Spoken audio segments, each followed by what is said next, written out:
What's going on, Guitar Grappler here today, and I am with a Jackson X Series. It's the SLX and green Crackle. So this thing is obviously very eye-catching.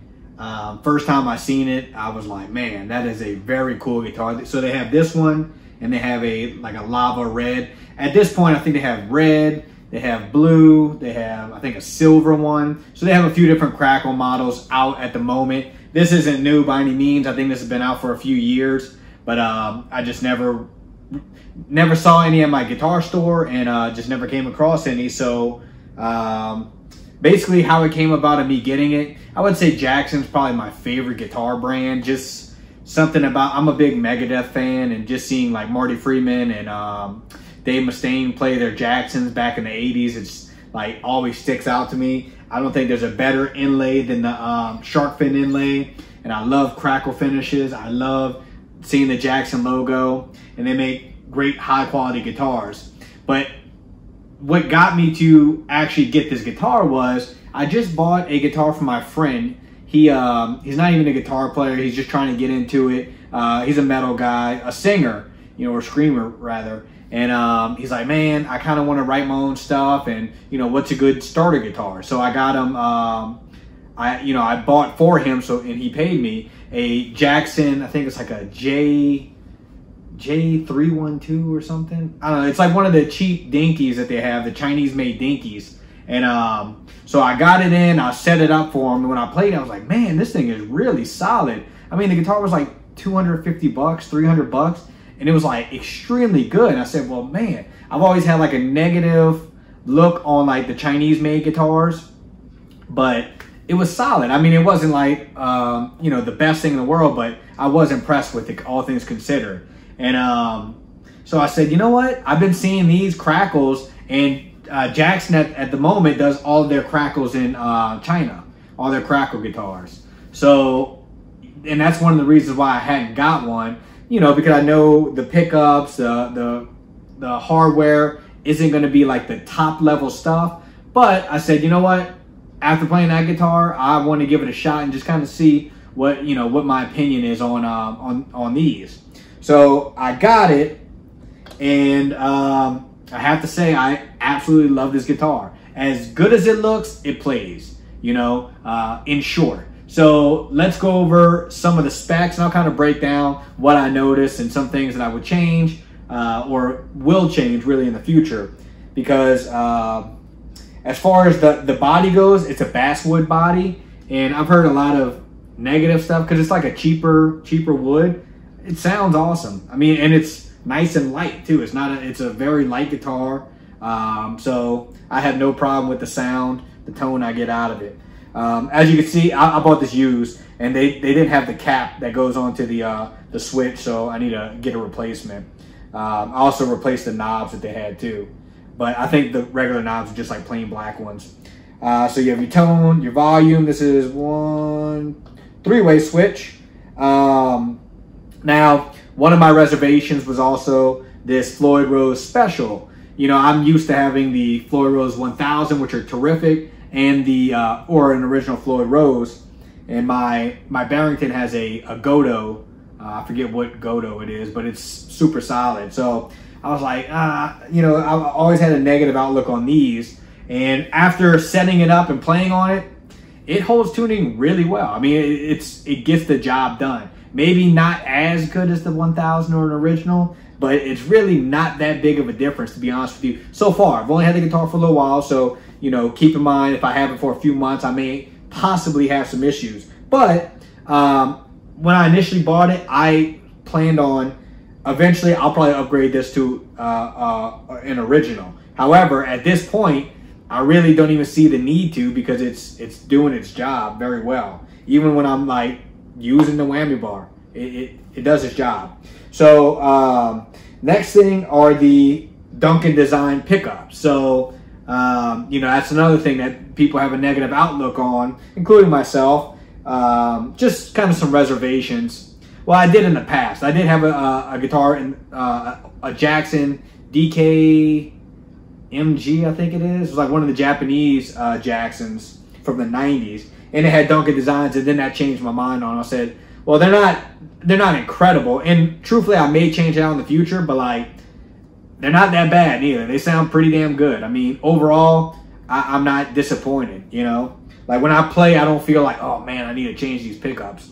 I play and I'm like, oh, these sound pretty damn good. You know, I like a lot of output. So, you know, who knows what's going to happen down the line. If anything, I'll just change the bridge out. I hardly use this, and this front pickup really gets the job done. So we'll see what happens, you know, in the future. So we have this is a Laurel Fingerboard, so it's Indian Laurel, which looks a lot like rosewood. See if I can get you a somewhat close up on that. Very close to rosewood, feels like rosewood, looks similar to it. I really like it. You know, rosewood's another one that people look down upon as if it's like a cheaper wood, which it may be cheaper, but I wouldn't say cheaper is necessarily a bad thing all the time, because I've had a couple guitars with rosewood fretboards, and I'll just throw in the Indian Laurel and rosewood together. And I really enjoy it. I like the way it sounds. It looks nice. I prefer the dark ebony look, but there's something about this that's slightly different to ebony that I enjoy. Then we have our shark fin inlays, which, like I said earlier, not a better inlay out there. And that was one of my big things with like my reservation, or big things about the Pro Series, because all the Pro Series have the piranha teeth, which are cool. But when I got it, you know, if I buy a Jackson, I want the shark fin inlays. That's just what I want. So it's kind of a bummer that the Pro Series pretty much are all piranha teeth. So it's either you buy one of the cheaper guitars, or you have to get like a USA custom shop or one of the Japanese ones where you're paying $2,000 plus to get the shark fin inlays. So, you know, that's kind of a bummer with the Pro Series, but I got it here. So it is a maple neck, and it is a compound radius, 12 to 16 inches. It feels really good. It's somewhat of a flatter neck, but it's not too bad. It's not too fat. It's kind of like a good middle ground for a neck as far as thickness goes. I couldn't even tell you what shape it is. I don't really pay attention to that. I just feel, I feel the neck, and I know what I like and know what I don't like. But I will say it's a little flatter, but not too overly flat. So we have our locking at the top. Then probably my least favorite feature on the guitar, honestly, are the tuners. So the tuners are Jackson branded tuners, and they're not solid.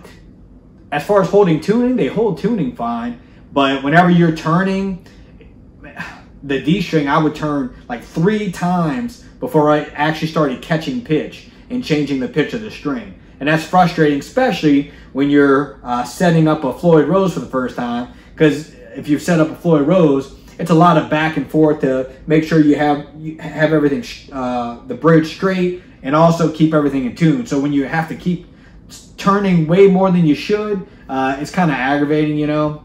It's not terrible. That is something that I will definitely change out though, just for the convenience sake of it, of me down the line. Every time I change strings, I don't want to have to keep dealing with it and messing with it. Once again, not a terrible thing, not a deal breaker, but for $100, you can get some like Grover tuners, Grover locking tuners that are like top of the line, that will make things a little bit better. So that would be the one thing I would change soon. And like I said, the pickups and the bridge, maybe down the line if I feel like I need to.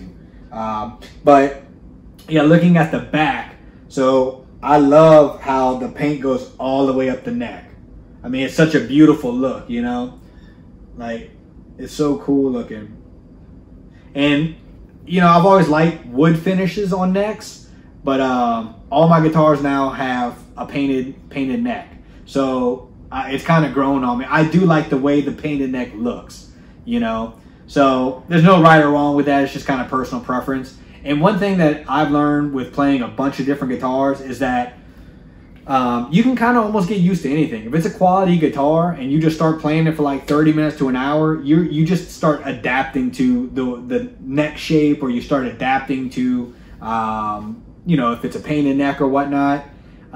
So I'll play my, you know, I'll go from this guitar to an ESP to my Kramer, and I'll just kind of go back and forth, and like it'll take me like 10-15 minutes to get used to it. But once I do, I'm like in the zone playing, you know, as if that's the only guitar I play. So so yeah, I just kind of want to make this video. Like I said, these guitars are not new. They've been out, reviews have been done on them, but more so just to show and talk about how I played USA guitars, I played Japanese, I played top of the line guitars. And as far as playability goes, this is a extremely solid guitar. And I got this used for like, after tax and after shipping, it was $500, like on the dot, which, I mean, that's a killer price. Now, if I have to change this and change this and change this, I mean, now I'm looking at, I mean, Floyd Rose are going to be an extra, what, $200. If I just do one pickup, that's like $100, so 300, 400, another $500 into it. But at that point, that's what, $900 I've invested into it. And I can have an original Floyd Rose, whatever pickup I want, nice tuners, and the whole body of the guitar, which I think is excellent, for about $900. And I mean, that's like a top of the line. Those components, maybe if you change like the pots or whatever, which I'm not gonna do, but if you wanted to, you can have like the same components that are basically on a USA Jackson, minus the wood, you know, on something that you didn't spend nowhere near that on. So the point I'm trying to make is, these things are like really great out of the box, and they can be even better if you want to add some upgrades to it, but it's not even necessary. So I appreciate you watching, and keep on checking out my videos, and keep on shredding.